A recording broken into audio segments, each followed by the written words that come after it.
ভয়াবহ বন্যার কবলে পড়েছে বাংলাদেশের পূর্বাঞ্চল।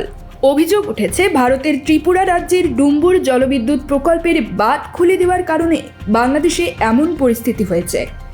ভারতীয় সংবাদ মাধ্যমগুলোতেও ভারতের বাঁধ খুলে দেওয়ার খবর প্রকাশিত হয়েছে। তবে সরকারের পক্ষে বলা হয়েছে বাংলাদেশের বন্যা গোমতী নদীর ওপর নির্মিত ডুম্বুর জলবিদ্যুৎ প্রকল্পের বাঁধ খুলে দেওয়ার কারণে হয়নি।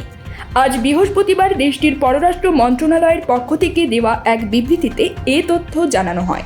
এতে বলা হয়, ত্রিপুরার গোমতী নদীর উজানে ডুম্বুর বাঁধ খুলে দেওয়ায় বাংলাদেশের পূর্ব সীমান্তের জেলাগুলোতে বন্যার পরিস্থিতি সৃষ্টি হয়েছে।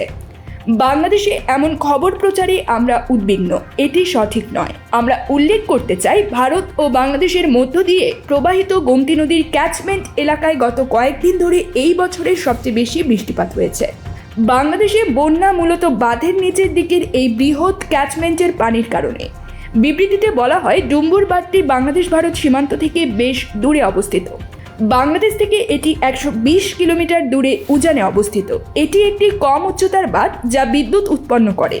এখান থেকে বাংলাদেশও 40 মেগাওয়াট বিদ্যুৎ পায়। প্রায় 120 কিলোমিটার নদীপথে আমাদের অমরপুর, সোনামুড়া এবং সোনামুড়া 2-এ 3টি জলস্তর পর্যবেক্ষণ সাইট রয়েছে। বাংলাদেশ সীমান্তবর্তী সমগ্র ত্রিপুরা ও পার্শ্ববর্তী জেলাগুলোতে গত 21 আগস্ট থেকে ভারী বর্ষণ অব্যাহত রয়েছে। ভারী প্রবাহের ক্ষেত্রে বাঁধগুলোতে স্বয়ংক্রিয় রিলিজ পরিলক্ষিত হয়েছে।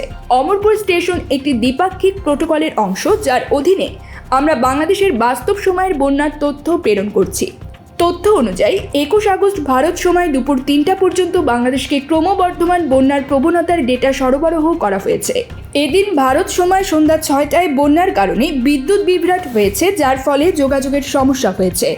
ভারত ও বাংলাদেশের মধ্যে অভিন্ন নদীতে বন্যা একটি যৌথ সমস্যা, যা উভয় পক্ষের জনগণের জন্য দুর্ভোগ সৃষ্টি করে এবং এর সমাধানের জন্য ঘনিষ্ঠ পারস্পরিক সহযোগিতা প্রয়োজন।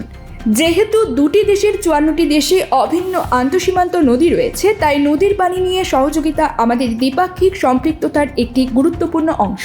আমরা দ্বিপাক্ষিক পরামর্শ ও প্রযুক্তিগত আলোচনার মাধ্যমে পানি সম্পদ এবং নদীর পানি ব্যবস্থাপনার সমস্যা ও পারস্পরিক উদ্বেগ সমাধানে প্রতিশ্রুতিবদ্ধ। এর আগে বুধবারই ভারতীয় একাধিক সংবাদ মাধ্যমে ত্রিপুরায় কয়েকদিনের টানা বৃষ্টিতে ভয়াবহ বন্যা পরিস্থিতির খবর দেওয়া হয়। এতে বলা হয়, সতর্কতা জারি করা হয়েছে গোমতী নদীর তীরবর্তী বাসিন্দাদের জন্য। ভারী বৃষ্টিপাতের ফলে ডুম্বুর জলাশয়ের পানি বৃদ্ধি পাওয়ায় খুলে দেওয়া হয়েছে বাঁধের গেট। সংবাদ মাধ্যম জি নিউজ জানায়, বন্যার কারণে ডুম্বুর জলবিদ্যুৎ প্রকল্পের বাঁধ খুলে দেওয়া হয়েছে, আর সেই কারণেই পানি ঢুকছে বাংলাদেশে। News desk, NL24।